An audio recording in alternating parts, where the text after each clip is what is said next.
bolj točno se ne da, ura je 6, oziroma Glavnem je 6. Glavnem je 6. Pustimo detajle, bomo zdaj lahko cepili. Glavnem, fajn je, da nas je malo manj. Še pridejo, še pridejo. Da dobi tole malo bolj normalne razsežnosti. Začel bom z enim povabilom, ki sem ga dobil danes. Eno nenavadno, ne, pravzaprav ne smem tega reči, ni nenavadno, je nespodobno, ja. Ni pa nenavadno. Je čudaško, ampak pričakovano, v mejah normale, vse je tako, kot mora v kapitalizmu leta 2017 biti. S tem bomo... Od kjerega ste dobili? Bom povedal, prec. Bom prec povedal. Potem bom nadaljeval z mogoče pa vendarle malo bolj nenavadno idejo oziroma dogodkom, ki se je zgodil te dni, ne samo v teh krajih, ampak marsikje po svetu. Potem bom razmišljal o neki ideji, ki je nastala izpod peresa oziroma se je razvijala pod peresom lani preminule marksistične avtorice Ellen Wood. Izjemna avtorica, ki je med drugim napisala tudi knjigo z naslovom Demokracija proti kapitalizmu. Ideja je res vredna razmisleka, zato se bom z njo ukvarjal. In potem bom še dodal komentar k nekemu razmisleku Alaina Badiouja o tipih politik in o tem, kaj se nam dogaja danes, kdo smo kot subjekti takih politik. Kot rečeno pa najprej povabilo, ki je prišlo. Zdaj, natančno od koga, pravzaprav si nisem čist zapomnil, to moram priznati. Nisem si čist zapomnil, ker je bilo tisto, kar je sledilo, bolj v oči bijoče, tisto sem si pa zapomnil. In sicer, za 69 evrov se lahko udeležim nekega, jaz ne vem natančno, je to seminar, a so to delavnice, a so to predavanja, ampak nekaj na to vižo je. Se pravi, se lahko udeležim, tudi ne vem, koliko natančno časa to traja, kjer bi lahko, ali pa tisti, ki bodo tja šli, bodo izvedeli nekaj na temo, ki je v naslovu tega vabila. Mogoče ga tudi od vas dobil, boste tako videli. Naslov tega vabila je Pravi moški, očitno niste dobili. A kdo je? No, gospa je. Tist pravi je seveda v narekovajih jasno, ker to del pač novo reka, ne sme biti čist direktno, ampak je treba malo zaviti. Pravi moški in spet v narekovajih normalne ženske. In na tem dogodku, karkoli že je, ali pa karkoli že bo, bodo znani, ne vem, če so bili znani, gotovo so pa razvpiti slovenski intelektualci vam razložili eno in drugo. Kaj so pod narekovaji pravi moški in torej pod narekovaji normalne ženske. Kaj pa intelektualka ima? To je pa zdaj že metafizično vprašanje skoraj, pa treben dodaten kognitivni napor na to vprašanje odgovorili, ampak kaj pa veš? No, v glavnem, če imate 69 evrov, lahko pogrešite zveste tam, vse, kar je treba na to temo. Zdaj, zakaj je to vabilo vredno omembe? Saj komentarja ni vredno, ampak omembe pa je. Prvič zato, ker je, torej, kot smo rekli, pričakovano normalno, je izraz, je dober izraz celo, simptom komercializacije nečesa, če bomo še govorili. Morda bi lahko kar že rekli, da ima komercializacija tega, o čemer bomo govorili, skupni naziv in sicer bi temu lahko rekli sodobni duh kapitalizma. Po mojem bi se to dalo zagovarjati. Obstaja duh kapitalizma, znotraj katerega je mogoče torej na tak komercialen način prodajati teme, ena od teh je pač ta, ki sem jo omenil. Ali pa marketing. Ja, enako, ja, lahko bi rekli. In tudi, ko bomo govorili o tipih politik, se bomo k temu vrnili. Zdaj, mogoče kot rečeno, zakaj je to vredno omembe? Vredno omembe je zato, ker se gotovo nanaša na nek problem, oziroma raje bi rekel na dva objektivna problema sodobnega sveta, sodobnega kapitalističnega sveta. Obstajata dva objektivna problema, ki se ju ljudje vsaj intuitivno zavedajo. Dva objektivna problema. Zdaj, ni važno, da se mi s tem strinjamo ali ne, mi to zaznavamo ali ne, čeprav praviloma že vsaj intuitivno se rekel zaznavamo, sta prvič krize subjektivitet ali pa krize subjektivnosti, o čemer sem tukaj že veliko govoril, krize subjektivnosti sodobnih ljudi.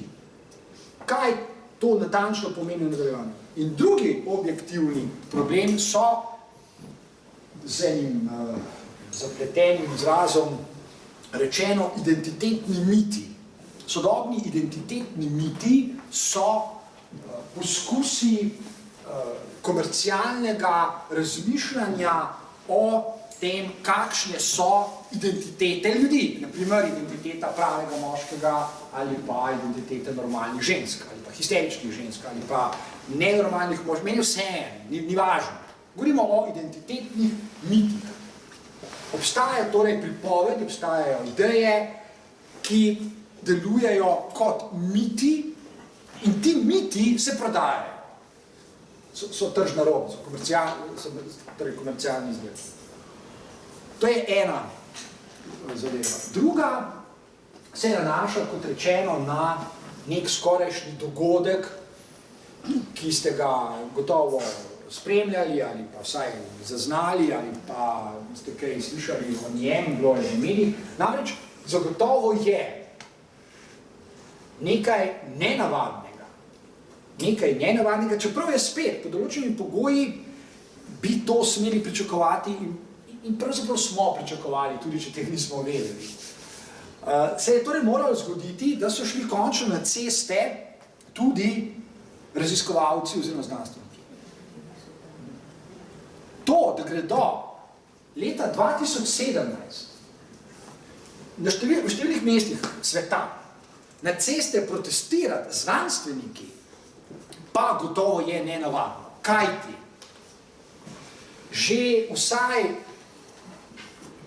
30 let, zagotovo vsaj 30 let, lahko poslušamo in beremo in nam pač pripovedujejo iz dneva v dan, živimo v družbah znanja.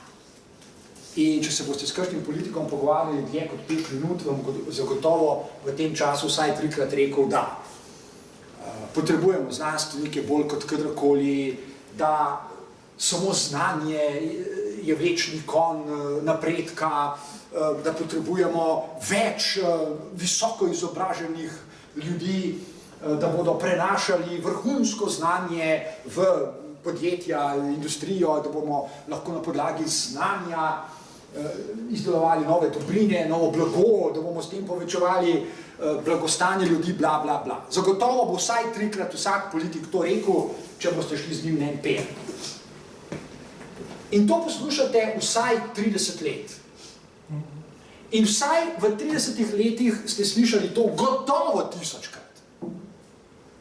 Dokler ne gredo na koncu znanstveniki, ko ima vsega dovolj, na cesto rečejo, zdaj se pa nekaj zafrkavati. Kdo ima koga za norca? To je bilo zdaj nekaj dni nazaj, tega se nisem izmislil. Znanstveniki, definitivno najbolj izobraženi ljudje po definiciji. Ker je očitno, da države namenjajo vojski, propagandi, političnim kampanjam in tako neprimerno več denarja kot znanstvenim ustanovam in znanstvenikov.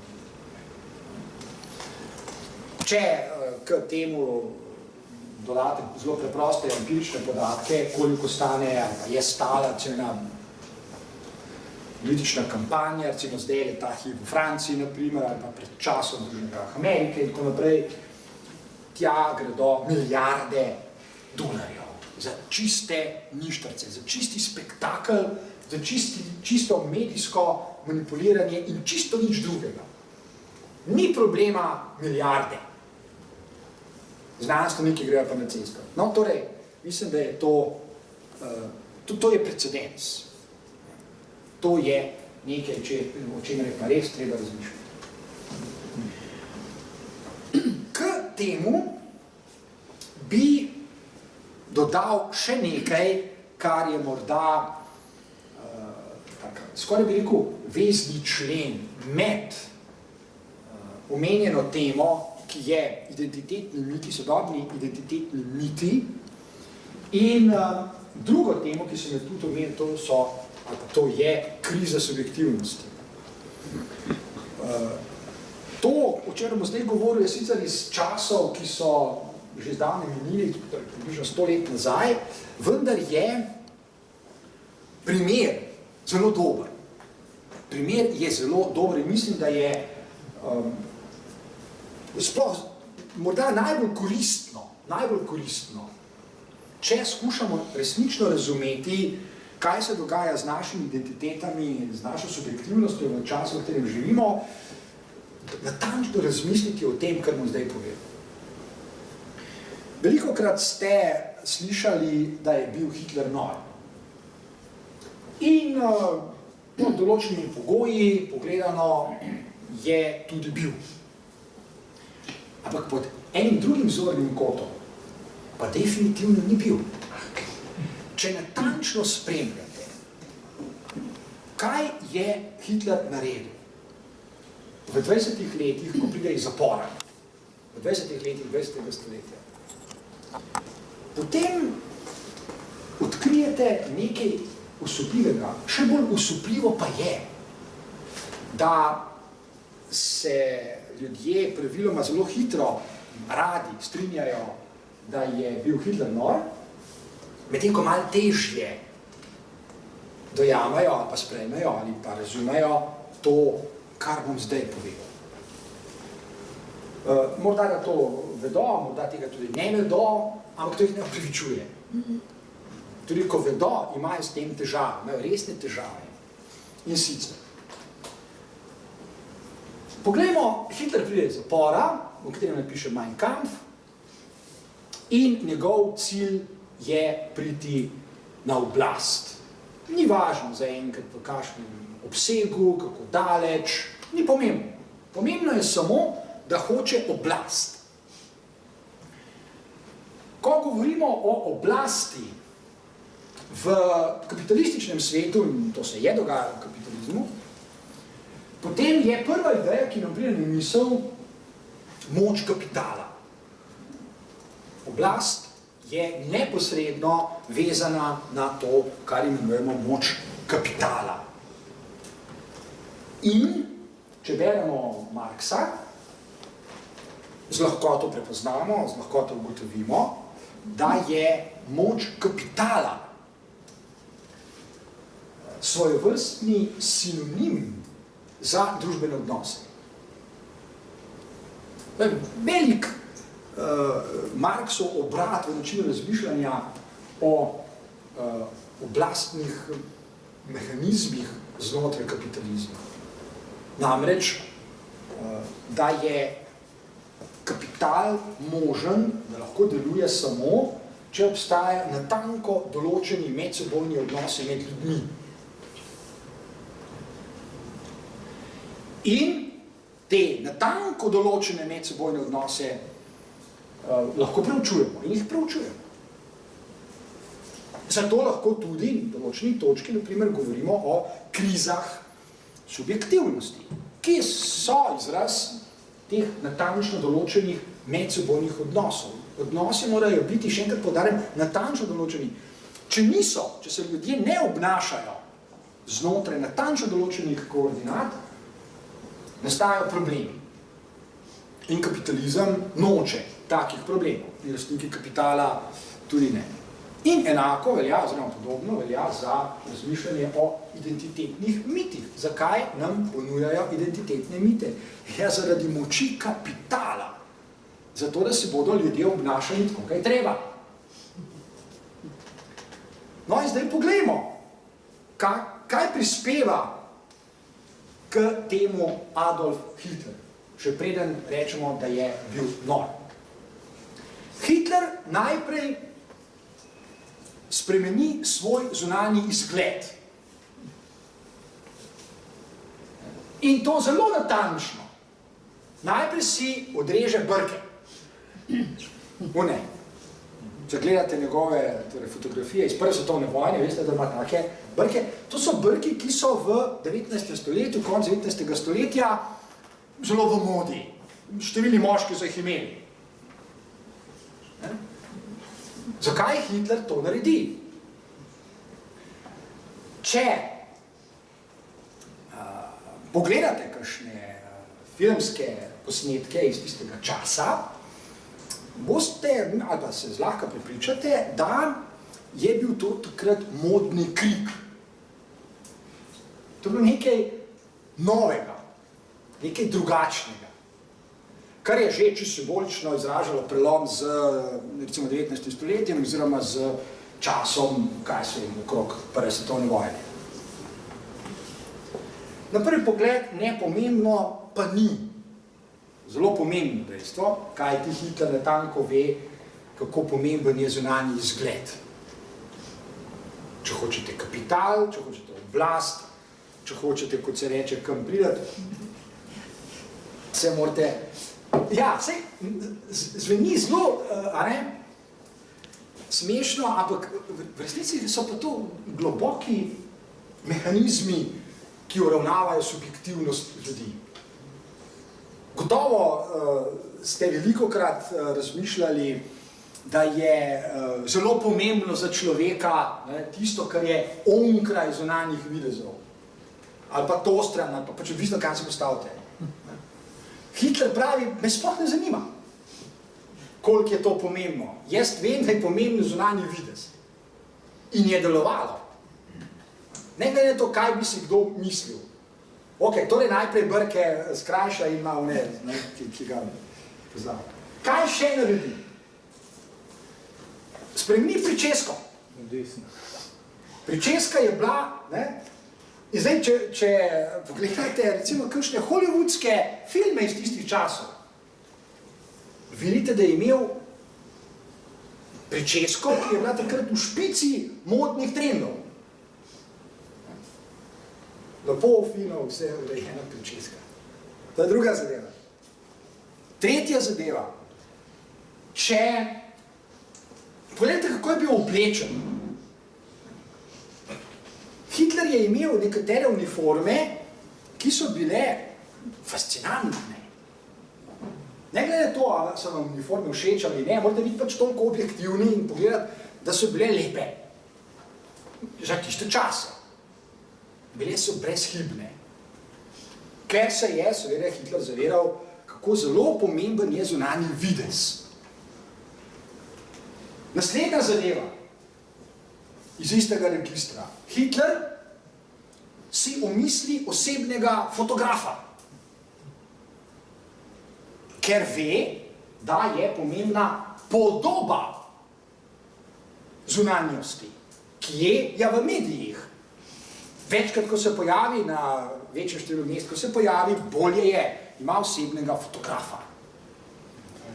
In ker ima osebnega fotografa, mora narediti še nekaj. Ker fotograf pa vendarle ne more delati čudežev. Lahko naredi zelo veliko, ampak čudežev pa ne. Se pravi, morate znati kaj. Ja, pozirati. Ne? In Hitler, ki seveda nastopa v javnosti in se zaveda, da bo zelo veliko nastopa v javnosti, doma pred ogledalom trenira tako kot recimo igralci.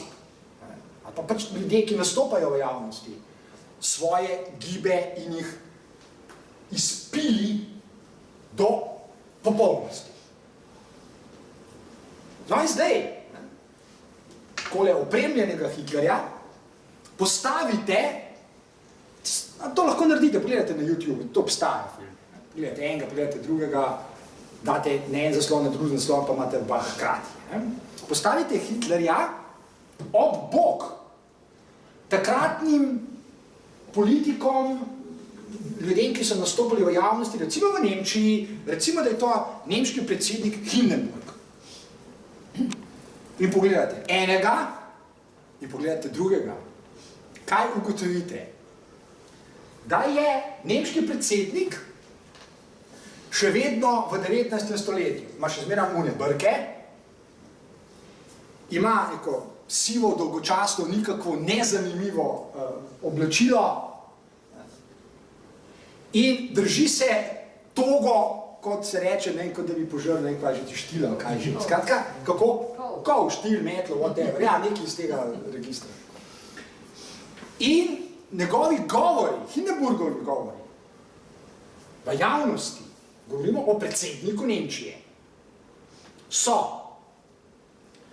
stoji pri miru, ne gleda ljudi, ima napisan govor, ki mu ga je nekdo napisal, lahko da ga je tudi sam, in ga bere. Ljudje gledajo vlvce, praskajo, tohajo, skratka, nezanimivo. Potem pa zraven postavite Hitlerja,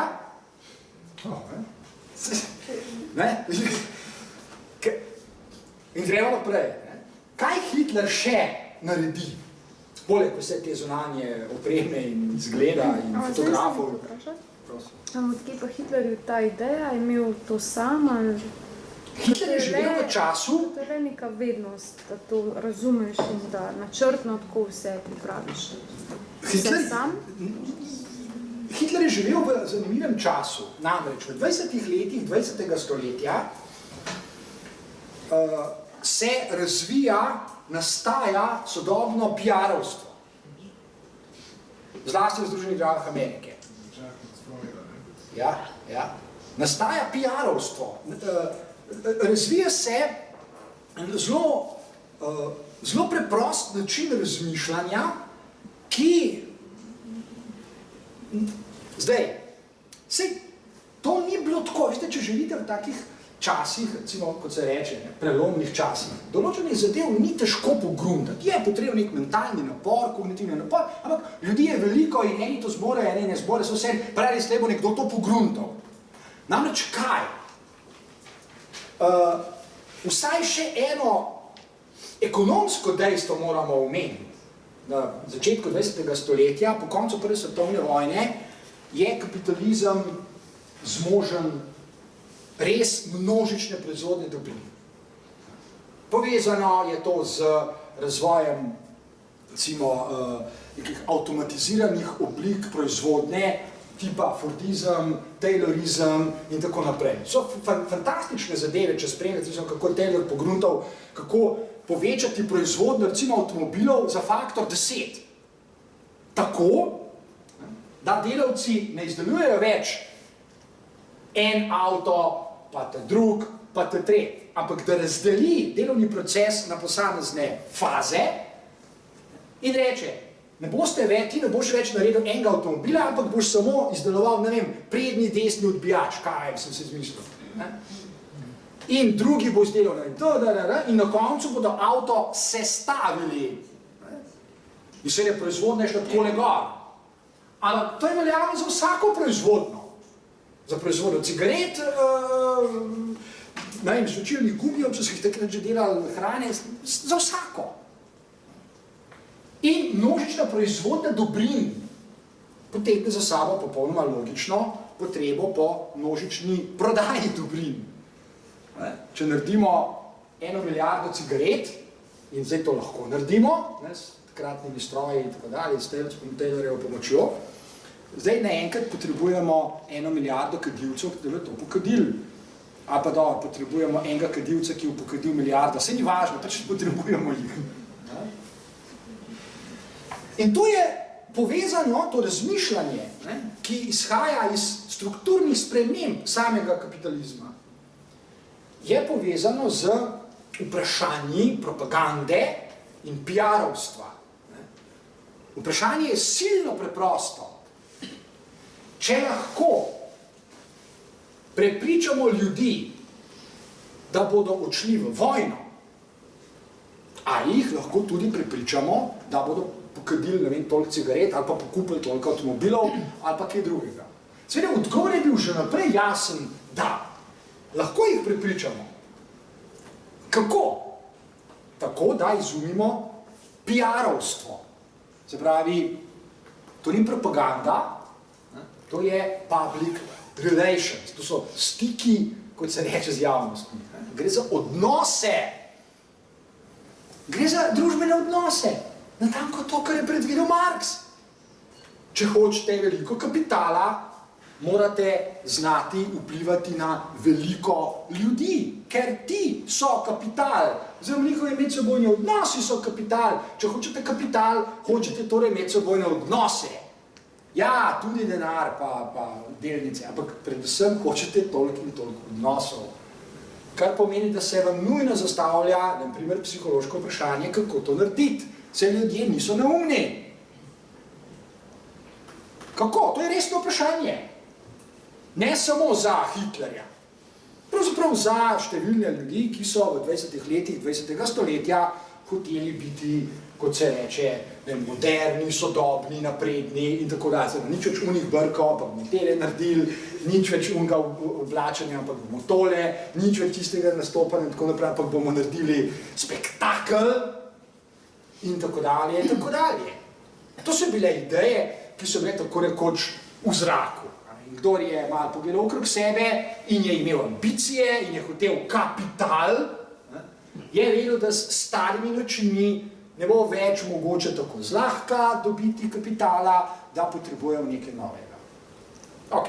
In seveda potem ste lahko še koga kaj vprašali, ali ste prebrali, ali ste imeli nečaka v Ameriki, ali bil vaš stric Freud, ali pa kaj podobnega.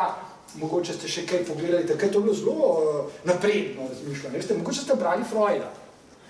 V 20. letih 20. stoletja niste kaj slišali o podzavesti, pa o gonih, ki ženejo ljudi, pa o travmah, ki jih ljudje preživljajo in so zato nevrotični in so moteni in o seksualnem zapeljevanju ali kaj podobnega. Niste lahko prikrojili, in to so tudi počeli, Freuda, pač po tistem principu, po katerem se ljudje pogosto ravnajo, tudi znanstveniki, tudi strokovnjaki in tudi teoretiki, namreč, da vzamete iz kakšne teorije, ki jo preberete tisto, kar vam je všeč, ostalo pa zavržete. To se dela, to ljudje delajo. Sprejmete tiste ideje, ki potrjujejo pravzaprav vaše ideje, ostalo pa reče, to me pa ne zanima. Tak je nekorekten odnos, recimo do Freuda. Zato Freud ni bil odgovoren za PR-ovstvo, njegov nečak pač. In zdaj v tem okolju torej Hitler nadaljuje. Potrebujem še nekaj drugega. Če hočete doseči veliko ljudi, potrebujete medije. Takrat televizije še ni bilo, bil pa radio. In Hitler je pogruntal, to je pa nekaj, kar je stvar njegove samorefleksije, da ko povzdigne svoj glas, oziroma ko se začne od tla metati in z rokami mahati in besneti, tako naprej, nenadoma ljudje poslušajo. To je pa ugotovilo, nič takega. Tiste prve govore, ki jih imel po gostiljah, ker je bilo noter 20 ljudi ali pa 30 tej skrajni desni stranki, ki se je pridružil, nacionalistični, je pogruntal 1, 2, 3, da ga ljudje poslušajo. In ljudje so tudi rekli, wow, ta pa zna, kdo pa to poslušal. Saj so, eni so, sam nič več. Rekli, to je maza za stare, dajmo nekaj novega. In pa seveda Hitler je veril, da če hoče, da ga bo množica ljudi poslušala, da mora nagovoriti kaj? Nacionalna čustva. Torej, oboje. Čustva, nacionalna čustva. Mi, Nemci, ki jih ogrožajo oni pa ljudje, pa ne vem kateri. Se pravi, da potrebuje to. Nor človek tega ne zna narediti. Nor.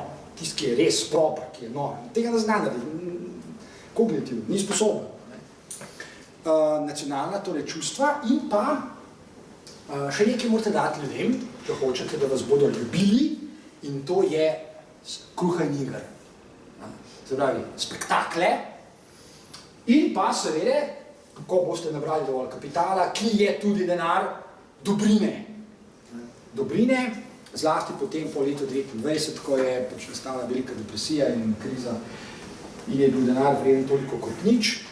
In če vse to seštejete, je Hitlerju uspelo doseči nekaj, kar je bilo popolnoma novo takrat. Se pravi, segal je množicam, kot se to reče, v srce. Hitler je bil ekstremno priljubljen. To ni bil zategel tok, avtoritaren človek, ki je od zgoraj manipuliral z ljudmi. Ok, kasneje, ko je imel vojsko in tako naprej, ampak v tem prvem obdobju pa zagotovo ne. Bil je izjemno priljubljen, bil je... In tudi so ga ženske obožavali. Ženske so ga obožavali. Bil idol. Ja, bil je idol. To je dejstvo, ne? Jaz sem to bral. Sej, ker je znal na te prave strune zabrenkat. To je stvar vednosti, znanja, ok, intuicije, ampak gotovo ni iz reda norosti. Zdaj, zakaj to omenjam? Zato, ker je Hitlerjeva lekcija v osnovi silno preprosta. Lahko jo razumemo s pomočjo ene preproste razdelitve, ene delitve, enega razčlenjenja vsakdanjega življenja slehernika. Vsak človek ve, da obstajajo v njegovem življenju in delujejo vsaj 3 elementi. Vedno, vsak dan delujejo. 3 elementi, ki so razsežnosti družbenega življenja ljudi. Vsak človek je družbeno bitje, zato ve, da to deluje na njega. In sicer prvič, da obstajajo politike. Da obstajajo politiki, ki nagovarjajo, vselej nagovarjajo. Drugič, ljudstvo. Obstajajo politiki, obstajajo politike, prvič. In drugič, obstaja ljudstvo. In politiki prek svojih politik vselej nagovarjajo ljudstvo.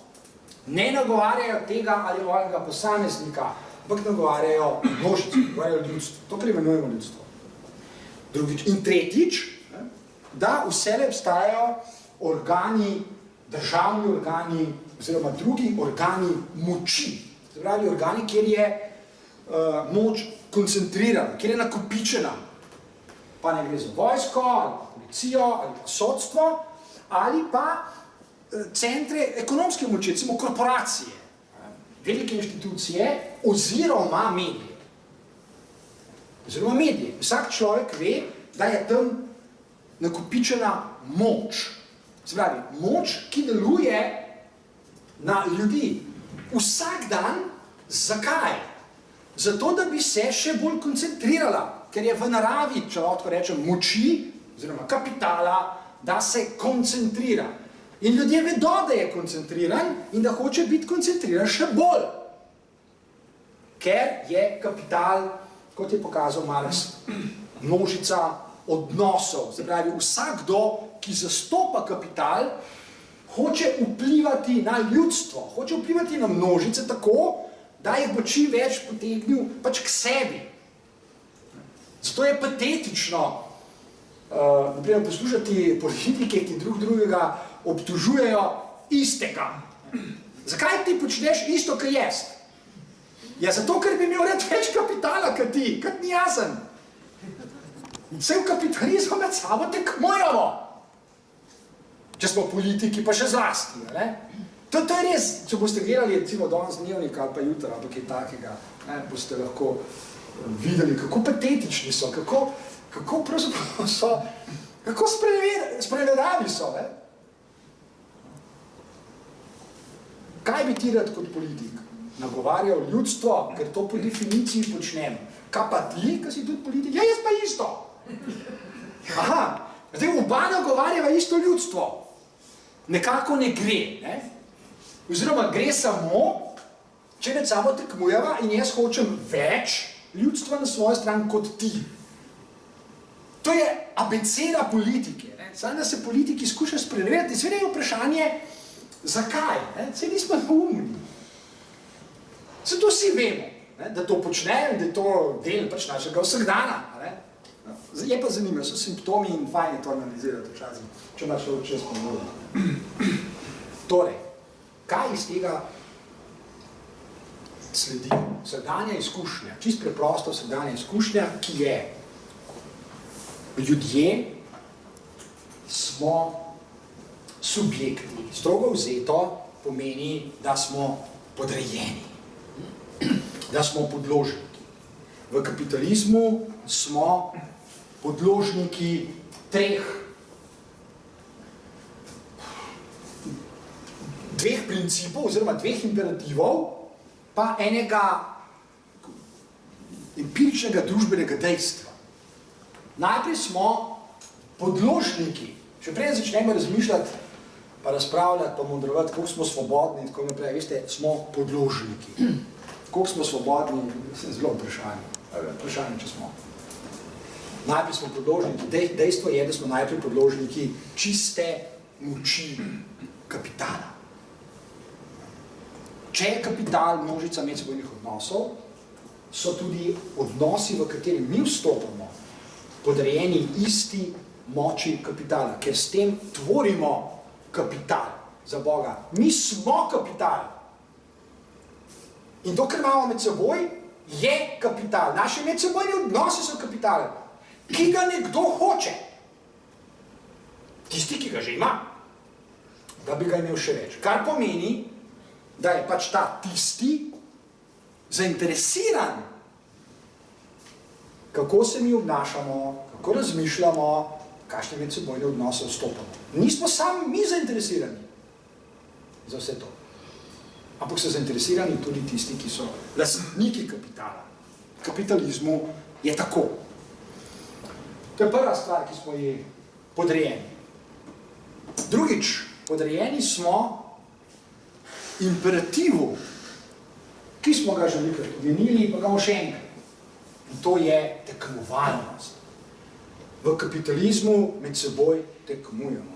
Tudi če se zdi, da ne tekmujemo. Tudi če se obnašamo tako, da verjamemo, da smo altruistični in nesebični in da izražamo solidarnost in tako dalje, tudi če to iskreno čutimo, še vedno objektivno tekmujemo. Za kaj? Ja, za kapital, za Boga. Ker smo podrejeni moči kapitala. Mi hočemo kapital. Smo kapital in ga hočemo. Pa mogoče je to povezano samo na naše najmanjše možno okolje, kaj sem družino, recimo. To je naša usoda. In temu ne moramo pobegati. Zato je patetično ugotavljati, kako smo svobodni in kako lahko delamo vse, kar hočemo. Probajte delati vse, kar hočete 1 uro. Ne boste videli, kam ste prišli. Nikamor. Ker ne gre, enostavno ne gre pa konc. Groba sila kapitala, tekmovalnost in seveda tretji imperativ, oziroma drugi imperativ, tretji element te scheme, je, da smo kot kapital, kot človeška bitja, kot subjektivnost, ki ima svojo identiteto, identitete in tako naprej, podrejeni imperativu, da preprosto preživimo. To ni tako samoumevno, kot bi se morda zdelo. Ker, v savani pred 4 milijona let je bilo drugače. Če ste hoteli preživeti, ste se morali najesti, pa dobro izogniti plenilcem. Sovražnikov je bilo bolj malo, ker so bili redki ljudje na svetu, jih je bilo malo, redko kdaj se srečal s kakšnim sovražnikom. To je bilo pa pravzaprav priti mačih skoraj vse, dobro pa še kakšne bakterije, je bilo njih fajn, da je ne dobite, da se izognete. To je bilo skoraj vse. Če ste imeli malo sreče, ste tistih 35 let, približno koliko je pričakovana življenjska doba, tudi doživeli. Danes niti približno ni tako. Samo pomislite, kaj bi se zgodilo, recimo, da farmacevtske industrije danes v polnoči preneha izdelovati, ne vem, aspirin. Katastrofa! Da ne govorimo še o kakšnih drugih zadevah. Se pravi, že samo preživetje in seveda, danes bi se težko sprijaznili, da je pričakovana življenjska doba 35 let. Dvomim, da bi rekel, a si predstavljate, da pri 35 umrete? Ne, si ne, gotovo, da noben noče pri 35 umreti. Okay. Zato je preživetje, ki ni v tem smislu golo preživetje kot v savani pred 4 milijona let, je pravzaprav nekaj drugega.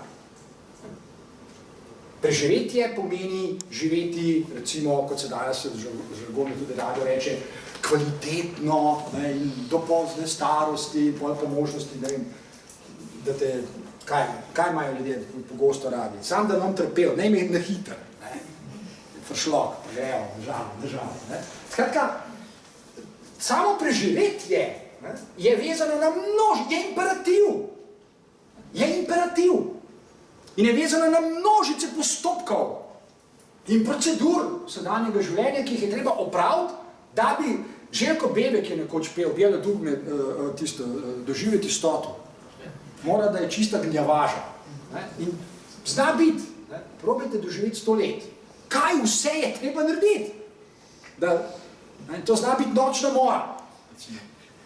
Že samo to, da zdravo jeste. To je obup. Kaj vse je treba preštudirati, pa prebrati, pa koga vse je treba poslušati, pa kaj vse je treba probati, na koncu pa ugotovite, da se zmotili, da je tisto kancerogeno, kar ste jedli zadnjih 20 let. Sam prenehanje farmacevtske industrije bi pre mnogim ljudem naredil samo uslugo. Uslugo, ker so kriminalce. To je kriminalna kaj. Lahko da tudi tako. Okay. Lahko da tudi tako, ja. Torej, in tem smo podarjeni. In zdaj se postavlja vprašanje, kaj nam potem ostane? Da bi odgovorili na to vprašanje, je res, to vam res priporočam, če boste dobili v roke knjigo od Ellen Wood, torej Demokracija proti kapitalizmu. Fenomenalna knjiga, ki raziskuje med drugim, obsežna, zelo kompleksna, zelo veliko stvari raziskuje. Ena stvar, ki je meni silno všeč in to eno bi danes tukaj podaril, zdaj bi jo uporabil, je, njo zanima, kako je z razvojem demokracije v antični Grčiji. V antični Grčiji in natančno raziskuje, veste, kako je z razmerji med državljani, svobodnimi delavci oziroma kmeti in pa služni. Zelo zanimivo, res. Ne bomo šli delati v detajle, ker me zanima samo ena ideja, ki jo bom pač tukaj uporabil. Samo ena ideja in to je, če natančno spremljate rojstvo ideje demokracije v stari Grčiji, recimo v Atenah, potem morate priti, recimo, če pa berete še Platonov Spisno in Protagora in tako dalje, ni treba prav preveč. Ni treba prav preveč. Če se torej majčkeno pozanimate, z lahkoto ugotovite, da je z idejo demokracije povezano nekaj sijajnega, nekaj osupljivega, nekaj neverjetno dobrega. In zanimivo je, da o tem tudi, ne slišite praktično ničesar. To je čisto noro. Zakaj ne? Čeprav živimo v svetu, v katerem Ali pa morda ravno zaradi tega. Mi živimo v svetu, v katerem spet, ne, če se boste pogovarjali s kakšni politiki, bodo zagotovo rekli pri unem pivu, kako boste, ali pa kavi, meni vseeno, ne, bodo zagotovo rekli, da živimo v demokratičnem svetu. In do določene mere je to celo res, ampak samo do določene. In to, da je do določene mere res, je pravzaprav minorno. Nečesa drugega pa ne povedo. In sicer, res je, da živimo v kapitalističnem svetu, ki formalno demokracijo z lahkoto tolerira. Kapitalizem s formalno, to vidimo zdaj recimo v Franciji, ko so bile volitve, ali pa malo prej, ko so bile v Ameriki, ali pa ko je bilo v Nemčiji, ni važno, pa ko je v Sloveniji tudi. Kapitalizem z lahkoto prenaša formalno demokracijo, oziroma prenaša demokracijo, dokler je formalno. Ni problema. Vsake tok časa, ja, greste na volitve, date svoj glas, ok, bomo videli, kdo bo gor, ni problema. Sam, da so Grki, ki so iznašli demokracijo, o njej povedali še nekaj, česar vam pa ne povejo. In sicer,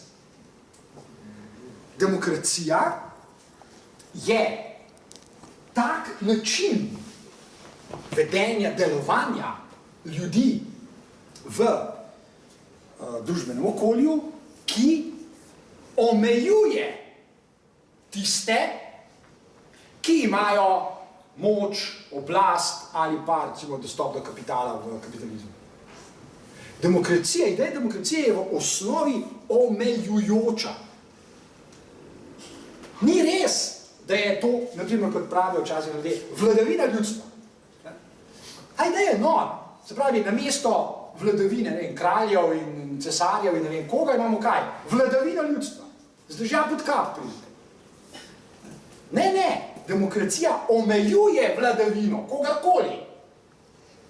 Omejuje kopičenje kapitala, naprimer v kapitalizmu. Ampak se je, omejuje kopičenje kapitala samo, če so ljudje organizirani in če kaj naredijo. Ker kapital se samo od sebe prav gotovo ne omejuje, ker je to njegovi naravi. Kapital se širi in pika. Tle ni ok povedati.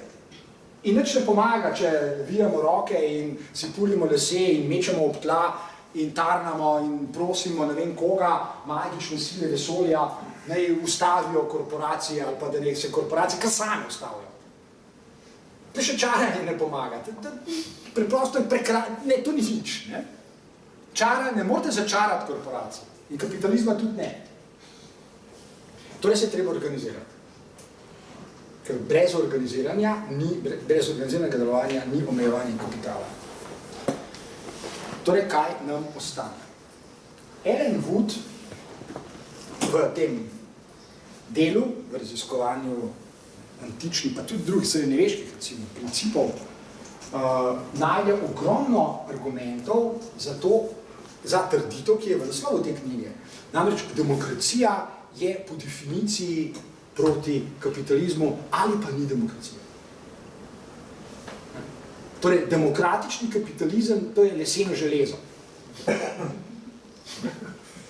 Ali pa demokracija kot vladavina ljudstva, to je še slabše. Demokracija kot organizirano omejevanje širjenja kapitala, oziroma moči kapitala, to je pa nekaj drugega. Da pa bi, in tem je pa lepota ideje o demokraciji, da pa bi ljudje bili demokratični, da bi se demokratično obnašali, mora pa nekaj narediti. Ne samo, da gre za omejevanje, to že, ne? Še nekaj drugega mora narediti. Namreč, to je res, to se mi zdi fantastično. Ne? Kaj morajo ljudje početi? Ja, sodelovati morajo. Ne morate med sabo tekmovati, da bi omejevali kapitalizem, ker vas bo prvič povozil, ker boste pol prešibki, ker vas bo premalo, oziroma med sabo se boste tepali in izgubljali energijo in tako naprej. Ne, za demokracijo treba sodelovati. Demokracija po definiciji pomeni sodelovanje med ljudmi. In seveda, v tem smislu je grenko razmišljati, ko ljudje rečejo, da smo ljudje, da vem, drugemu volk, da se med sabo vedno znova pobijamo, žremo in podobno. Zdi se včasih, kot da ljudje nočejo verjeti v idejo solidarnosti, da je možno tudi sodelovati. včasih se tako zdi. Kot da na nek mazohističen način všeč, da se nenehno pobijamo med sabo. Na nek čuden način se zdi, da triumfirajo. Ja, kar pogledajo okrog sebe, vedno so vojne, zdaj Sirija, begunci, vedno tako bo, to je v človeški naravi in tako naprej. No, kaj bi ti rad dokazal zdaj? Na živalni strani pa si. Vsako torej resno omejevanje pomeni, da ljudje sodelujo. In seveda, zdaj težko pa spet reči, da ljudje pa ne znajo sodelovati med sabo. Res je, da se pobijajo, gotovo, da je to res. Tle ni treba kaj dosti govoriti. Ampak res je tudi, da sodeluje za Boga. In demokracija zato ni nekaj, kar je rezervirano, ne vem, za določen čas, za določen obdobje ali pa za določene ljudi. Teh rasističnih načinov razmišljanja celo med ljudmi tudi veliko. Sej Afričani niso sposobni za demokracijo, ne vem, pa v Afganistanu tudi ne, pa Kitajci tudi ne in tako naprej. Kdo pa pol je? To so zelo problematične ideje. Stari Grki so razmišljali drugače. Vsak človek je zmožen za demokracijo, zapravi, zmožen je misliti in zmožen je biti solidaren z drugimi, ker mu že razmišljanje pove, da je to nekaj, kar je koristno, kar je dobro, kar je fajn, združimo močmi in tako naprej, vzimo tirana in tako dalje. Zdaj, to je druga zadeva. In tretja, ki je neposredno torej vezana, samo ideja, zakaj je demokracija nujno proti kapitalizmu? Zato, ker obstaja en sorazmerno preprost mehanizem, ki ga ne najdete pri živalih, najdete ga pa pri ljudeh. Odkrijete, vidite ga, prepoznate ga. Govorim o načinu delovanja, vsakdanjega delovanja, katerega mehanizma pri živalih ne najdete.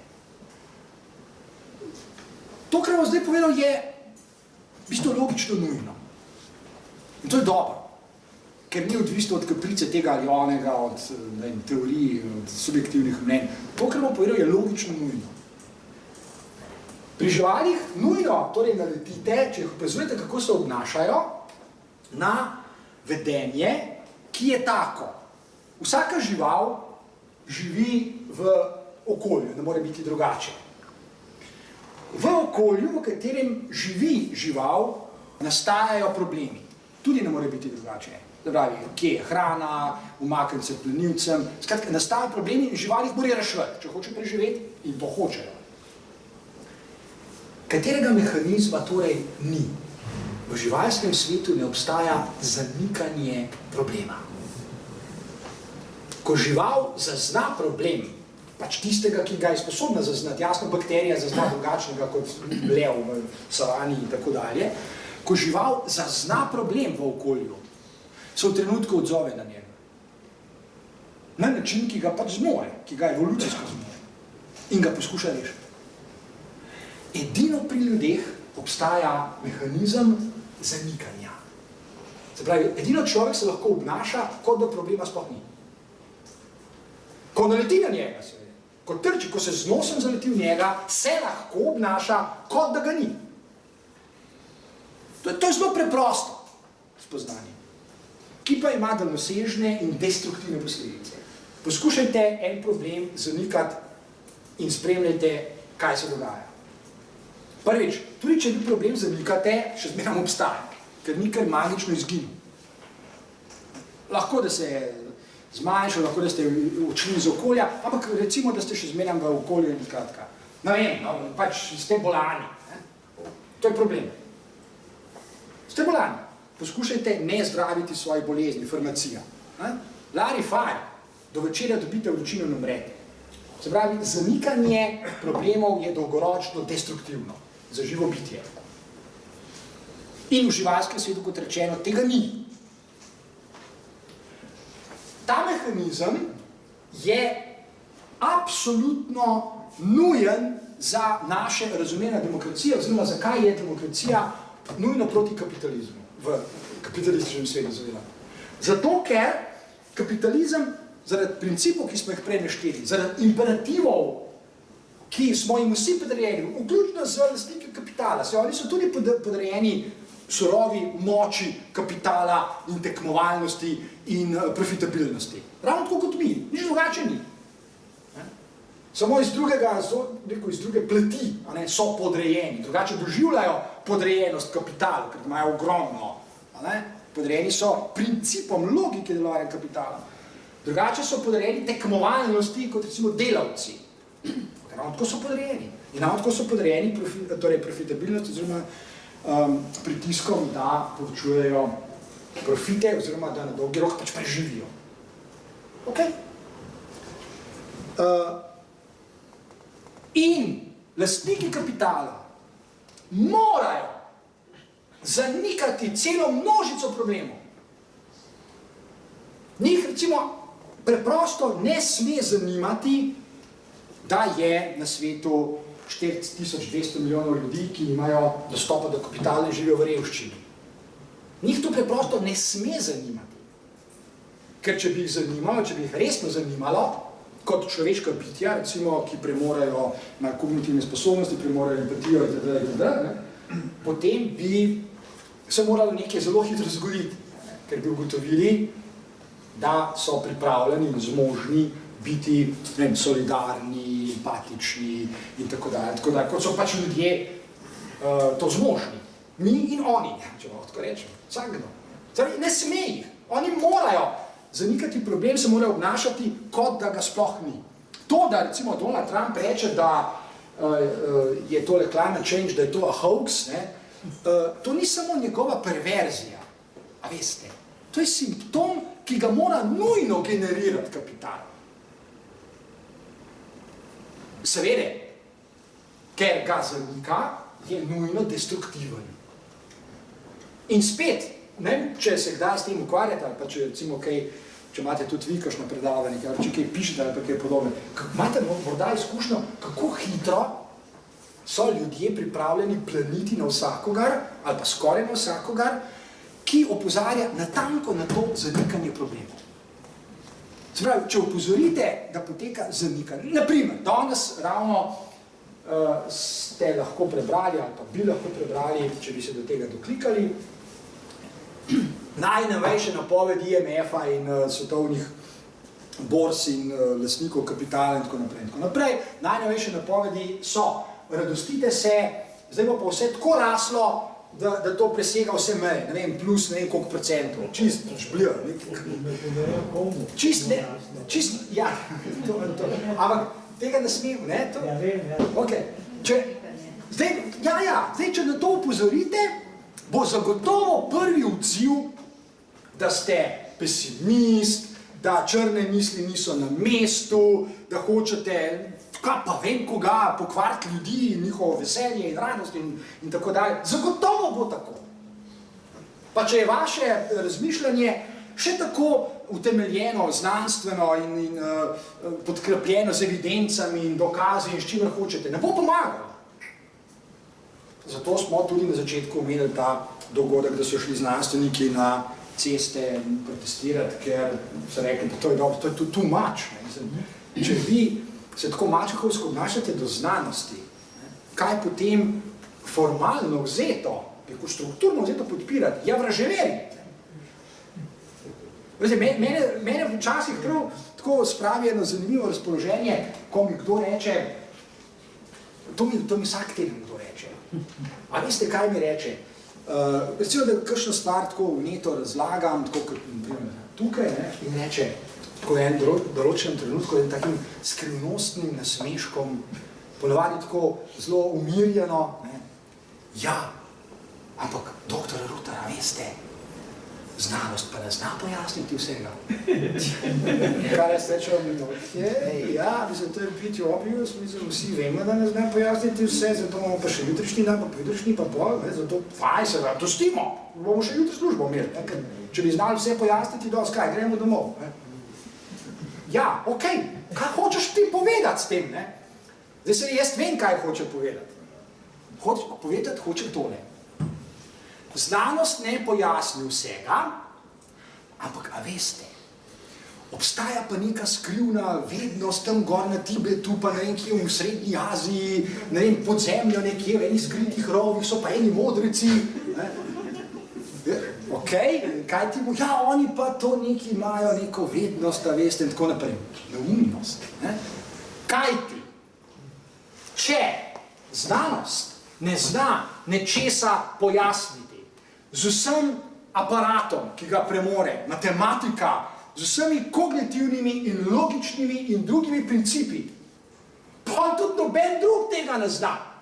Nobene mistične vednosti tam gor ni, ki jo imajo, ne vem, nekdo tam daje lava, pa ne vem, kdo še ene par modricov tam. Ampak tega pa seveda ne bi sprejeli, zato ker jim vzamete iluzijo. Ti ne znaš pojasniti, obstaja pa neka skrivnostna, skrivna vednost, eni imajo pa dostop do nje. Ja, zakaj pa potem te skrivne vednosti ne dajo na plano? No, vsi imeli. Naprimer. In seveda, v trenutku, ko bi se to zgodilo, recimo, da bi morali narediti kaj? Je zelo preprosto, vklopiti bi morali svoje možgane in kaj bi naredili? Preverili bi, a je tista skrivna vednost, a sploh logično zdrži. A je konsistentna, a je mogoče misliti, a je mogoče dokazati, to bi naredili. Ne? Zato mora skrivna vednost vselej ostati skrivna. Ne? Da se nekdo lahko sklicuje na njo, tako kot sem zdaj rekel. V resnici pa s tem ljudje prispevajo k temu, o čemer moramo tu še spregovoriti, in to je. Na eni strani, to je hrbtna plat, tako kot dve plati kovanca. Na eni strani so identitetni miti, kot sem že prej omenil. Identitetni miti so zgodbe, so pripovedi o obstoju posebnih identitet, ki jih imajo ljudje, nekateri naprimer, ali pa bi jih lahko imeli. Gotovo tam ne zunaj je, jaz ne vem, če ste vi že dobili kakšna taka vabila, jaz sem jih tudi dobil, dobil vsak dan, teh vabil je celko vsem v glavno jih koš vržim, ampak kažem, da se pa zapomnim, vsaj tako približno, da lahko kaj povem o tem. Namreč, obstajajo tudi tečaji, ne vem, če ste še na kakšnem bili, pridite, vam bomo, ali pa pri nas boste odkrili svoj pravi jaz. To je recimo še ena taka komercialna ponudba danes. Odkrili boste svoj globinski, pravi, se bomo spustili nekaj dol v globine in boste odkrili svoj pravi notranji jaz. Ali pa notranje moči, skrivne notranje moči, ne, da boste potem lahko, ne vem kaj boste s tem počeli. Identitetni miti delujejo v kapitalizmu zato, ker sem že prej omenil, so ljudje, delavci zlasti, so podrejeni, so subjekti, so podložniki. In podrejenost delavcev je lahko brutalna. Živijo delavci, jaz se ne znam predstavljati, kaj pomeni delati 12 ur na gradbišču 15. julija, ko je 40 stopinj v senci. Priznam, ne vem, meni bi po mojem bil make-up. Ali pa to se tudi dogaja, ko gremo mi na morje in je spet 40 stopinj in polaga asfalt. Ker ima pa še 100 stopinj, ne vem, že sam asfalt. Ponavadi so brez srajce, ker ne vem, zakaj jo dol dajo, da bo mogoče. Pa je še sonce upeče, dobijo raka, pa melanome, pa ne vem kaj. Mislim, jaz si tega ne predstavljam, priznam. Plačajo, njihova plača pa je kaj, 500 evrov. Če jo dobijo, če ne ukradajo oni. In delavci, torej zlasti seveda delavci, udobno je biti pripadnik elite, gotovo, ampak delavce, govorimo o delavcih, je njihovo doživljanje, to si pa zlahka predstavljam, unega si ne morem, to si pa zlahka. Njihovo doživljanje lastne identitete, lastne subjektivnosti mora biti vsaj na trenutke katastrofalno. Zapravi, če hoče tak delavec odgovoriti samemu sebi na čisto preprosto vprašanje, kdo sem jaz? Kaj pravzaprav jaz počnem na tem svetu vsak dan, 8 ur in takimi pogoji do penzije bom prišel, ali pa mogoče tudi ne, zaslužil 600 evrov, moja penzija bo pa kaj, 200. Potem je zagotovo v tem smislu razmišljal lastni identiteti zelo ranljivo. Ker take identitete človek pri zdravi pameti noče imeti. Ker je povezana z izkoriščanjem, z izkušnjami izkoriščanja, povezana je s trpljenjem, povezana z bolečinami, z boleznimi, bolniškimi, odsotnostmi, invalidnostmi in tako dalje. Ok? Take identitete nočete imeti. oziroma če ste se že sprijaznili, če rečete v redu, pač tako je, in podobno, nekje globoko v sebi še vedno hrepenite, da ne bi tako bilo, ker je to razumno. Razumno je ne biti tak delavec. To je razumno pričakovanje, to ni zblojno pričakovanje. Ne? To, da ne delaš 15. julija pri 40 stopinj polagaš asfalt, je razumno. In da ti ne daje niti, recimo, steklenice vode, ali pa mogoče, kdo njim pride, pa mu je to da, ali pa da nimajo čelad delavci na gradbiščih, pa zaščitnih rokavic, pa ne vem česa še vse, da tega nočeš, je kvečjemu razumno.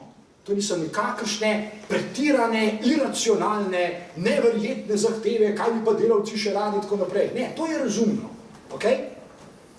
In seveda, lahko bi naštevali, lahko bi šli zelo daleč v naštevanju ljudi, ki doživljajo svojo subjektivnost skozi optiko krize, spraševanja, v čem je sploh smisel tega mojega početja, zakaj je moja identiteta ravno taka, zakaj nisem jaz nekje drugje, zakaj ravno jaz, recimo, zakaj je sosedov bolje in tako dalje, in tako dalje, in tako dalje. Da ne govorimo o ljudeh, ki, a veste, farmacevtska industrija, pol milijona Slovencev je na antidepresivih za Boga. Vzemite jim antidepresive za 24 ur, pa boste videli, kaj bo vam prišlo. Zdaj, sam komentar, dodatek. Mislim, da je to sicer jasno, ampak bom vsem povedal. Prvič, jaz nisem Hitler, ki bi bil tukaj zato, da bi bil komu všeč. To je prva stvar. Kdor misli, da je kaj takega, pač nima tle kaj početi. Jaz sem tukaj zato, da mislim stvari, ki so na plakatu, vsak lahko vidi in sem pride ali pa ne, ker racionalno bitje se lahko odloči, da pride ali pa ne bo prišel. Vaša dolžnost pa je, ker ste razumna bitja, da se ne pustite, kot se reče, manipulirati, okrog prinesti, žejnega čez vodo in tako dalje. Se pravi, dokler časa se vi ne strinjate s čimerkoli, kar jaz tukaj povem, in ste tiho, imate problem. Nimam ga jaz. Se razumemo? Vi ga imate. Ja, objektivno ga imate, ker ti razumno bitje, o tem sem pravzaprav prej začel, bomo zdaj nadaljevali. Govorimo o zanikanju problema. Še enkrat. Razumno bitje se odzove, ko ugotovi, da mu recimo nekdo meglo prodaja, da ga hoče žejnega čez vodo prepeljati, da hoče ali pa kaj podobnega. Se odzove. Jaz nisem po naključju omenil prej te razlike med živalskim svetom in človeškim svetom. Žival se odzove takoj. Čim je ogrožena, napadena, ima kakršenkoli problem, se odzove bliskovito in brez odlašanja. To, da imajo pa ljudje zmožnost obnašati se tako, da zmanjšuje problem za nekoga, ali pa kaj podobnega, se lahko gremo še kakšne druge perverzije naštevati. Ljudje se lahko obnašajo tudi tako, da rečejo govori neumnosti, ampak je zaradi tega vam povedal, naj se kar zadavi, ali pa kaj podobnega. To je pa cinično, to je pa že pol na meji, tanke, ja, ima pa sigurno ni za kaj zapovedati. Torej, ja, gremo naprej.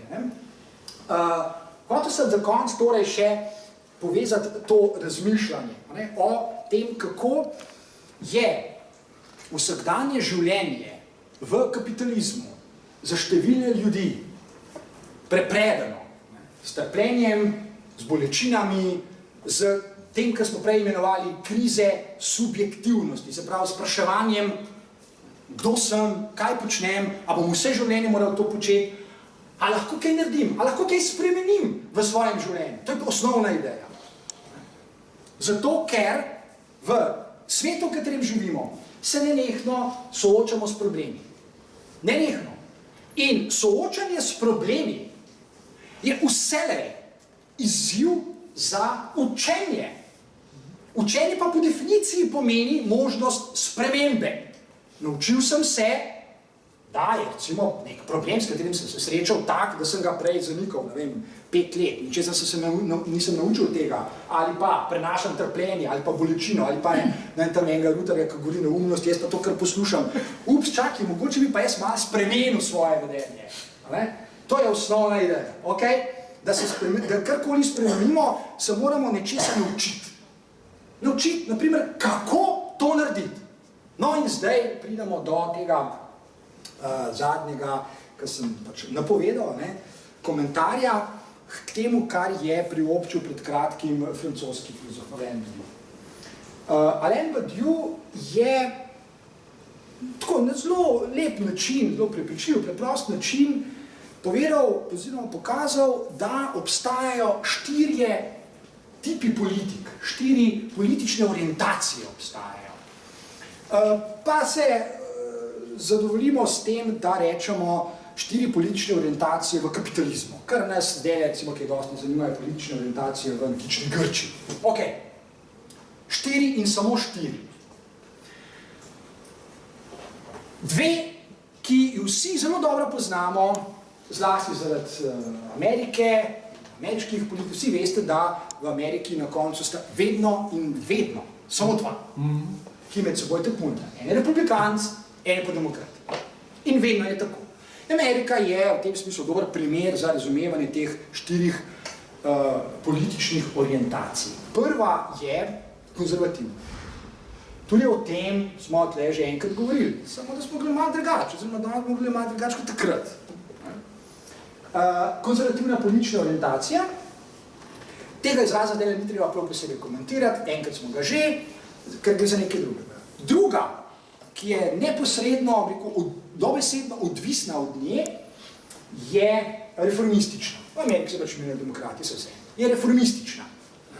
Ena je, torej, dajmo še več istega, kapitalizem je dober sistem, je najboljši nekdaj, tekmovalnost, individualizem, bla, bla, bla, dajmo še več istega. Reformisti pa pravijo, ok, mogoče pa ne, mogoče bi pa se malo spremenili kakšno zadevo in tako dalje, ampak pomembno je, in to je osnovna poanta za začetek, da obe politični orientaciji potrebujeta isto osnovo, potrebujeta isti temelj in delujeta na istem temelju. Zato imajo, recimo, poprečen Američan občutek, da se nikoli v resnici kaj dosti spremeni. Da je čisto vseeno, kdo je v beli hiši. En ali pa te drug, v principu na dolge proge je vedno isto. Seveda je, zato ker imate obe politični orientaciji isti politični temelj in to je neoliberalizem. Zdaj, v takem času, pustite 40 let nazaj, ne? To je neoliberalizem. Neoliberalizem s svojim razmišljanjem, ali pa s tem, kar, če hočete, kar je v naslovu današnjega razmišljanja, to je duh kapitalizma. Kaj je sodobni duh kapitalizma? Sodobni duh kapitalizma favorizira nekaj, zdaj se bom seveda ponavljal in je prav, da se ponavljam, ker je vredno ponavljanja. Če berete mimo grede Noama Chomskega, če ste prebrali recimo njegovih zadnjih 80 knjig, boste ugotovili, da ene stvari nenehno ponavlja. Ampak kaj veste zakaj? Zato, ker še premalo ponavlja, kar ljudje ne slišijo. In bo ponavljal še, dokler bo na tem svetu. In je prav, da ponavlja, hvala Noam. Okay? Kaj je torej ta temelj, kaj favorizira? Logiko, s katero se naslavlja kapitalizem sam, reformisti in konzervativci, se naslavljajo na posameznike, na to subjektivnost, na nosilce subjektivnosti in sicer od njih pričakujejo, da bodo kaj? Da bodo postali podjetniki, da bodo uspeli v svojem življenju, da se bodo izobraževali, da bodo skrbeli zase, da bodo zdravi in tako dalje. In seveda, glede tega, nimate pravzaprav manevrskega prostora. Razen, da poskušate kakšen kamenček prestaviti, da bi še naredili vtis, zato je vse več naveličanih ljudi, ker ga ne morate narediti na nje, da bi naredili vtis, češ, zdaj bodo pa pogoji toliko drugačni, toliko boljše vam bo šlo, da boste vse to, kar je v tem žargonu, lahko uresničili. Ljudje, ogromno jih je, preprosto temu več ne verjamajo. Zakaj? Zato, ker so racionalna bitja, ker se zadnjih 30 let pravzaprav ni nič spremenilo. Ok, zato sta ti dve politični orientaciji vedno bolj pod udarom. In seveda, obstajata še dve. Ena je, s katero se srečujemo vedno bolj ravno v zadnjem času, in to je fašistična. Zdaj, ko rečemo fašistična, to ne pomeni Mussolinija, kar takoj na ta prvo žogo ali pa kaj podobnega. Ne, fašistična politična orientacija je koncept. To je koncept, ki ponuja ljudem nekaj. se zopet, že prej smo rekli, ne, se obrača na ljudstvo, samo da se drugače obnaša kot, ali pa obrača kot reformisti oziroma konzervativci. Kako se fašisti naslavljajo na ljudi? Tako da poskušajo nagovarjati njihova domoljubna, nacionalistična čustva. To je temeljna ideja. Prej smo videli pri Hitlerju. Osnovna ideja vsakega skrajno desničarskega, in fašizem je seveda skrajna desnica, nagovarjanja ljudstva so emocije, nacionalizem, pravi mi, ne, ki branimo svojo domovino, naše ljudi, naše vrednote, naš način življenja, našo kulturo in tako dalje, pred onimi. Fašistična orientacija po definiciji razločuje med našimi, ki smo seveda ta pravi in vredni in kleni in avtentični pristni, pred onimi, ki nas ogrožajo. To je minimalni dispozitiv. Zato ne smemo najprej planiti. To tudi vidite v parlamentu, kdo koga zmerja s fašistom, pa pravzaprav sploh ne ve, kaj je s tem hotel reči.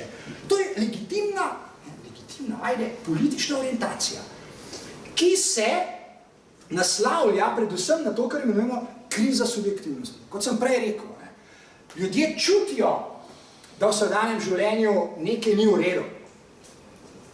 Številni so revni, so na antidepresivih, ko smo prej videli, čisto krivi zaradi tega. Vedo, da življenje je en šit.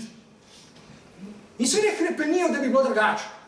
In vedo, da delovnih mest ni in se jim zdi, da jim nekdo odžira delovna mesta. Kam so šla za Boga? Zakaj so pa zadnjič bila? Te pa ni več. In torej so pripravljeni sprejeti nekoga, ki jim obljublja, da, ko se bomo znebili v njih, bo pa drugače. Ker bo v tem smislu, veste, v tem strogem smislu je Trumpovo naslavljanje na ljudi fašistična politična orientacija. Znebili se bomo v njih Mehičanov, bomo zgradili zid, delavcev v Ameriki bo seveda naših ta pravih ne bo več, delovnih mest bo več, da bomo Japonci bomo, avtomobile bomo obdavčali, itd. To je fašistična politična orientacija. To ni konzervativna, to je ultrakonzervativna. Okay? Seveda je izjemno pomemben element fašističnega nagovarjanja ljudi je obljuba varnosti. Ljudje smo v trenutku, ko nimamo okrog sebe, recimo, močne države in prava in sodišče in policije, a si predstavljamo, kako je bilo živeti, recimo, zdaj, če gledate tole serijo Medičejci. Če gledate Medičejce, to je 500 let nazaj, to ni 1500 let nazaj, pa 10 000, to je 500 let nazaj. V razvitem svetu, Firence, Benetke, ne v neki džungli, ampak je tako. Če spremljate Medičejce, kaj vidite? Pravzaprav ne nekdo se pobirajo med sabo. Ne moreš biti prepričan, da boš jutri še živ. S tem, da je očitno, da se nikomor nič ne zgodi. Nekoga zaštihaš, odpeljajo ga, v red držiš naprej. In družine se med sabo pobijajo tako, za dober dan. Ker kaj? Ja, ker hočejo kapital. In ni videti, da imajo kakšne policijo in odvetnike. Če gledate, kako deluje sinjorija. Sinjorija je skupinica bogatašev, ki se med sabo tako malo popluvajo, pa malo izmerjajo, in pa tisti, ki ima več denarja, pa kaj podkupu umra, kaj tam gore visi, pač zmaga. Pa so sprejeli v zakon. 500 let nazaj v Firencah. Torej, da odmislimo, zdaj pustimo samo farmacijo, odmislimo sodobno državo, z vsemi inštitucijami, ki jih tako zelo radi šimfamo in sodišči in uradi in tako dalje in tako dalje. Jaz pa ne želim živeti v taki družbi, ki bi bila brez tega. Ker je življenje neprimerno bolj negotovo, kot že itak je negotovo. Se pravi, varnost. Mi vam obljubljamo še več varnosti pred najrazličnejšimi napadalci. In pa seveda, fašistična politična orientacija se neposredno naslavlja na torej, identitetne mite. Spet bomo, ne vem, zgradili ta prave slovenske, naprimer, domačije z klenimi Slovenci, ki imajo ta prave identitete. Tudi o tem smo že govorili, pa bomo še govorili za Boga. A veste, o tem je treba govoriti. Koliko je tam zunaj še vedno ljudi, ki niso zmožni prebaviti, da obstaja tudi gej in lezbijke na tem svetu. Ki so še vedno trdno prepričani, da obstajate samo dva spola in konc in pika. en so moški, ki so tam. Pa smo na začetku, za 69 €, ta prava ženska, ali uno izgoljala, vse je važno, zdaj veš. Ne me se zuvati. Zdaj le, tukaj sred Ljubljane za 69 €, bo tam nekdo razložil, kdo je pravi moški. In če obstaja pravi, mora po logiki obstajati nepravi. In kako se obnašamo do nepravih? Ja, prav, bi šli malo kjere dol, nekam, kakorkoli, drugo vesolje. Ok, še 5-6 minut. In še seveda obstaja četrta politična orientacija, ki je komunizem. Komunizem. Četrta politična orientacija, Alain Badiou povezuje, trdim, da upravičeno in se z njim strinjam, globoko se strinjam, z eno super sintagmo, eno dobro sintagmo, o kateri bomo še govorili, in to je osvobajanje humanosti ljudi. Ker ta fašistična očitno ne osvobaja humanost, ampak gre v skrajnosti. Konzervativci in reformisti znotraj istega bi malo drugače isto. Zato se zadeve ne primaknejo. Osvobajanje humanosti. Seveda to je koncept, ki terja nadaljno obravnavo, nadaljno razmisliti. Kaj to pomeni? Osvobajanje humanosti. Ne pravih moških, pa nenormalnih, pa žensk, pa unih, pa histerij. Ne. Kaj je humanost? Kaj je humanost kot taka? Zakaj lahko rečemo za ljudi, da je zanje, zato ker imajo med seboj, zato kako vstopajo med sebojne odnose, lahko značilna humanost. Kaj je humanost? To je tema za naslednjič. Vprašanje, ki je vezano natanko na zmožnost. In mislim, da to potrebujemo danes zelo. Namreč zmožnost za nekaj drugega, nekaj, kar je v zadnji knjigi, ki sem jaz prebral od Slavoj Žižka, kar je Slavoj Žižek čist na koncu je fajn zapisal, in to je potreba po globalni solidarnosti. Potreba po globalni solidarnosti. Mi živimo v svetu, v katerem bo vse bolj aktualno vprašanje, ali smo zmožni za globalno solidarnost. Ne za vaško solidarno, tam ne, pač med 10 ljudmi, pa za globalno solidarnost. Kaj ti? Kapital je tako močan, je tako koncentriran, da ne verjamem, da ga je kakorkoli mogoče omejevati, danes govorimo o demokraciji proti kapitalizmu, brez globalne solidarnosti. Zapravi, demokracija bo v bližnji prihodnosti ali globalna solidarnost, ali se nam pa slabo piše. Oziroma, čisto mogoče je, da, če ne bomo zmožni, kaj se nanašam še enkrat na Žižka, če ne bomo znali se naučiti globalne solidarnosti, kako biti globalno solidaren, je čisto mogoče, da človeštvo ne bo preživelo. In če ne bo preživelo, se bo pač, ne vem, kdo bo, kaj se vem, kdo že, lahko mislil, morda se pa ni zaslužilo. Morda, neč ne trdim. Kajti te zmožnosti, zato je to pomembno ideja o osvobajanju humanosti, zmožnosti za solidarnost, zmožnost za humanost. Človeška bitja imamo, to so dokazali že ničkolikokrat. Ampak pristajanje, tako ali drugače, ni važno, na kakšen način se človek subjektivira, se podredi, je raje tiho, nič ne reče, se ne opira, doma uživa per, pa si misli, koliko je svet zblojen in tako naprej. Ljudje imajo x načinov, kako prenašajo koncentriranje kapitala. In tudi o tem smo že govorili. Kapital se sam ne bo odkoncentriral, preprosto se ne bo. Se pravi, ali ga bomo k temu prisilili, ali pa morda sploh človeštvo več na tem planetu ne bo. 3 minute imamo še za demokracijo, prosim. To, ko se zdaj umemo, vse problem je ta, da itak se gre solidarnost, se gre 99% te, bom rekel, preproste raje, ko smo mi, kapital se gre pa lažno solidarnost, preko raznih odpustkov, ko stanovijo taki fonde, bla, bom rekel, perajo denar po domači, levo, desno, gore, dole, si olajšajo vesti, recimo si kupijo podpustke pri ljudeh, pri nevednih po domači. Ja, če strinjam, zadnjič sta zakonca Gates, Melinda in Bill Gates, priobčila in tak srce parajoč prispevek na eno zelo preprosto temo, in sicer, da se je v zadnjem času, v zadnjih letih število revnih na svetu bistveno zmanjšalo. Skratka, en tak slavospev kapitalizmu, ne, kako vse napreduje, se pravi to število. No in potem je Michael Roberts tako lepo odgovoril, da bi bilo mogoče fajn, če bi si pogledal ta prave številke, ki je danes meja revščine in bi se prepričal, ali pa bi se oba prepričala, da je danes na svetu bistveno več revnih ljudi kot leta 1980, zato ker so se indeksi malo spremenili, ker se spreminjajo in je prag revščine danes pri $7,60 na dan, ne pa pri 1,25, kot ste zapisali. Hkrati pa bistveno več bogatih.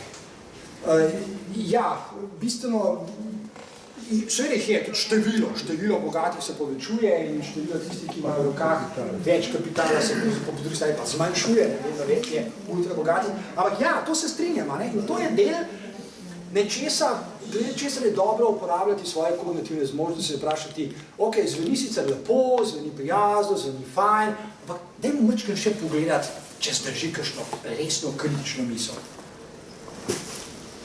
Na tanko 7:30, prosim. Zanikanje, ste ga omenili, ne? To bi bilo zanimivo, da je slišati en predavanje o tem, ne? A je to nevroza, ne? Se pravi neko duševno neravnovesje, ne? Kako to človek, a je to preživetveni mehanizem v smislu evolucije, kako se je zanikanje pri človeku pojavilo, ne? Se pravi, kakor sem jaz razumel, mi vidimo, ne? Kakšna je realnost, ampak jo istočasno zanikamo. Dobro, normalno, strah je ena od stvari, ne, ali pa voziček, lahko to navidezno. To je obrambni mehanizem. Vzrok, ne, za to. Ja, se strinjam. Lahko to naredimo. Kot zavrnitve v družbi, ne. Kako? Ljudi zanika probleme zato, ker se bojijo zavrnitve, ker so na določenem mestu, na pomembnem položaju, pa določeni problemi obstajajo, pa jih zanika, ker se boji zavrnitve. To je čisto klasična v bistvu. To je možno, ja. To je klasični razlog za zavrnitev, a ni to res? Ja, je, se pravi, to je možno, seveda, zagotovo je.